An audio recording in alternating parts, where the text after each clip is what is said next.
Здраво, ова е 367-то издание на Видеологија со Златко Ѓелевски, дигитален краток осврт за актуелни филмски остварувања, односно спонтана критичка анализа која е збир на први впечатоци илустрирани со подвижни слики. На денешниот репертоар е Сулейман Стори од Борис Лојкин, во кој станува збор за Сулейман Сангаре, глумен од Абу Сангаре, мигрант во Париз кој работи како доставувач на храна, со кој се запознаваме 2 дена пред фамозното интервју за добивање на азил, па во тие денови сме рамо до рамо со ликот, додека се обидува да преживее во срцевината на туѓата Франција, подготвувајќи својата животна приказна, со која треба да ја разубеди комисијата дека заслужува да стане француски граѓанин.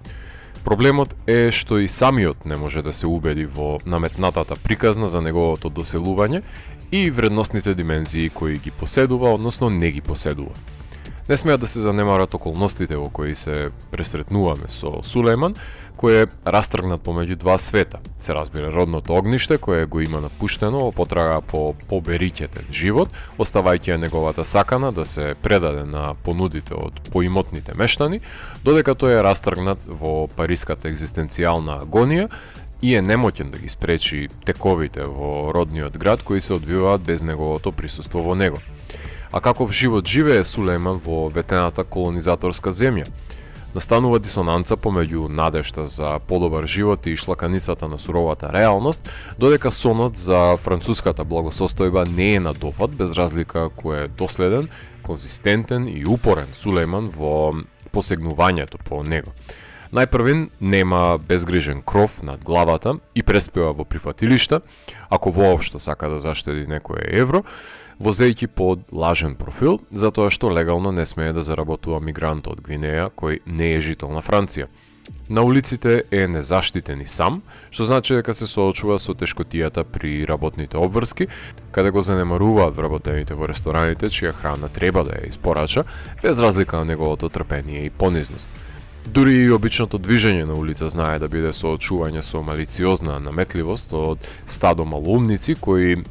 го манифестираат расизмот на дело, но бидејќи се групирана багра, може да си го дозволат тој луксус. Каква рационалистичка и либералистичка диалектика и да пропагираме во 2025 година, Сулейман во очите на парижаните ќе биде дојденецот, другиот, кој не припаѓа таму, еден од многу темина кои го намалуваат квалитетот на живот во Франција, кој е и натовар на државата, кои не се ни заинтересирани за неговата животна призма и што значи да се напушти домот и да се биде странец кој се упатил во непозната земја, сметајќи дека и тој заслужува достоен живот со основните човечки права. Некои дури и него ни забележуваат неговото постојање на улици, не баре е механизирана испорака на нивната преценета храна, тотално деперсонализиран. Од погледнатите доживувања, дека секој се обидува да профитира од неговата агонија и ретко кој си го одржува зборот, да му биде барем од пријателска помош во процесот на стекнување на некакво право за престој. А за да се стекне правото за престој и удел во општеството, тука мора да се разглоби и заднината на наметнатиот наратив на политичките активисти кои му ја наметнуваат искалената животна сага со која може да се себе идентификува, доколку сака да добие азил, приказка која се темели на непреживеани лаги, искажани за да се вклопи во преодредениот калап за виктимизираната жртва од третиот свет, која Западот треба да ја спаси. Само што автохтоната совест не му дава спокој да може да ја одглуми улогата за да дојде до своето спасилиште. Надежта во човештвото е пресликана и во еден обичен гест во кој познајник, мигрант, го разбира тој маченички живот и ќе го почасти кафе. Тоа може би е неважно за филмот како целина, но е значајно за човештвото. Во филмот се поставува и прашањето колку губи Сулейман од себе си во процесот во кој се обидува да го пополни калапот на предрасудата за азилантите. Иако Сулейман е поклоник на тропите на добронамерниот мигрант, да не се залажуваме дека има огромен број кои се доселуваат на Запад за да ги практикуваат нивните криминогени кружоци, да окупираат квартови, особено во Париз, кои ги прават небезбедни за движење низ нив навечер, така што да не се западнува во беглата романтизација на тропата за благородниот доселеник. Сепак треба да се биде илегален за да се легализира неговиот престој. Но не се сите како Сулейман и Сулейман не е како сите. Абу Сангаре е натуршчик кој го разнесува филмот на свој грб, буквално, не само што умее да ги изнесе својот крик од незадоволството, туку и умее да ги долови внатрешните превирања, кога треба да се соочи со тешкотијата на изрекување на лажните искази за добивање на азил. За животите на мигрантите и судирот со локалното население има мал милион филмови од прекрасните The Old Oak и Green Border до заборавливите фестивалски нарачателски филмови за азиланти, меѓутоа во реализацијата е поблизок до филмовите на браќата Дартен, токму поради натежнувањето на неизбежното соочување во епилогот, имако трпното преживување низ немилосрдните париски улици, потоа до романскиот натуралистички бран и темпираната бомба во 4 Months, 3 Weeks and 2 Days и The Death of Mr. Lazarescu, или пак ако одиме наназад во филмската историја, ќе завршиме и до Десика и италијанските неореалисти. Се навратив на минатогодишното издание на Канскиот фестивал, затоа што теке овогодишното, па внимателно прочешлов што не сум успеал да рецензирам во видеологија, но бидете сигурни дека погледнати ми се и Bird, и Grand Tour, Limon of the Ballet, Marcello Mio, Megalopolis, O Canada, The Shrouds, и ред други филмови кои беа во главната конкуренција на фестивалот, кои сметам дека не заслужуваат да бидат селектирани во видеологија, затоа што се фалични дела од извикани режисери кои неправедно заземаат место на некој што би го заслужил со поквалитетна творба,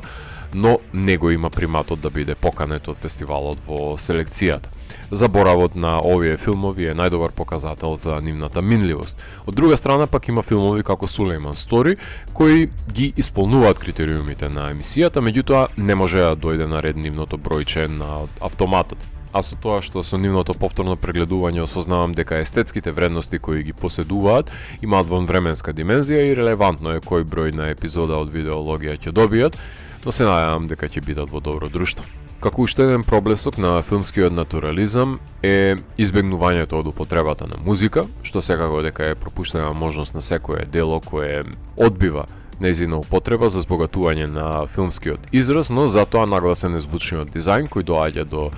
своите 5 минути и може да слушнеме како единката е проголтана од звуците на градот, во кој самува циркулирајќи насреде неговиот крвоток од метеж.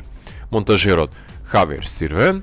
ги крати кадрите и се обидува да ја задржи динамиката и тензијата пред отжуквачката бомба, која што представува интервјуто за азиланство, но исто така има должност да го прикаже брзото темпо на живот во големиот град и неговиот рапиден пулс, чии улици се работна канцеларија за Сулейман. Виновникот за изгледот на филмот не е никој друг, туку Тристан Галант, кинематограферот на The Kid with a Bike и 2 Days One Night, кој токму поради неговиот кадрирачки маниризам на снимање на рака е ангажиран да го зароби во кадар протагонистот, без да може да излезе од него, будно следејќи го и евидентирајќи го секој негов чекор, истакнувајќи го градското синило и френетичноста на движењето низ фреквентниот град кој никогаш не спие. Францускиот режисер Борис Лојкен ја започна својата кариера во раните 2000-ти години и тоа со документарниот филм Сики и Рест, оние што остануваат од 2003-та, потоа следуваше Лешанти де ла Кооперасион, односно проекти за соработка од 2004 година, додека пак првиот долгометражен документарен филм го снима од 2006 година, кој гласи Лезам Зеранд, односно Скитнички души, во слободен превод, филм за непронајдените и незакопаните тела на илјадниците војни од Виетнам и обидот за наоѓање на нивно почивалиште и смирување на талкачките духови. Првиот долгометражен игран филм кој го режира е Хоуп од 2014 година, во кој Леонард патува од Камерун кон Европа и насреде Сахара ја пресретнува девојката Хоуп од Нигерија, чии што патишта се вкрстуваат, кој беше прикажан и награден на Канскиот фестивал, што му овозможи да се запознае светот со неговиот естетски израз, бидејќи беше прикажан и на бројни други фестивали. Во 2010-тите косценарист е на долгите She Walks и Alone at My Wedding, а неговиот втор долг игран филм е Камиль од 2019 година, филм за идеалистичката 26 годишна фоторепортерка која е убиена насреде немирите во Централно-Африканската република, награден во Локарно, номиниран за наградата Цезар. Па како што можете да дојдете и самите до согледбата, инспиративни за него се приказите на африканските мигранти во Европа и обратно, односно се обидува почнува да ја прикаже колизијата на животните искуства на ликови, растени на два различни континенти и чувството на неприпаѓање во туѓиот систем на вредности за кого ќе се биде вечен дојденец. На некој начин со изборот на овие тематски одредници го погоди и интересот на филмските фестивали за прикажување на невозможноста за адаптирање на ликовите кои заминале во потрага по подобар живот на места на кои не се добре дојдени. Сличноста со останатите филмови за мигранти и азиланти кои се заглавени во француската бирократија и не е предност, затоа што формуличните конвенции ја одземаат автентичноста на овие јалови животни патила на кои сведочиме и се причина плюс за зголемување на заборавливоста на творбата, но хуманата димензија не може да биде занемарена и тоа мислам дека ќе биде белегот кој би го издвоил од баграта на истородни филмови со која ќе предизвика емпатија кај гледачите. Филмот имаше својата премиера на Канскиот филмски фестивал во селекцијата Uncertain Regard, каде беше награден и од жирито и за најдобар актерски перформанс, беше награден и во Palm Springs, Гижон, Ерусалим, Сан Франциско, се прикажи во Карлови Вари, Торонто, Бусан, Цирих, Солун, Стокхолм, секако дека не стана француски представник за Оскар, но затоа освои 2 европски Оскари за дизајн на звук и за најдобар актер и 4 награди Цезар, а филмот беше продуциран со помош на Канал Плюс, а го дистрибуираа Пирамид и Кино Лорбер.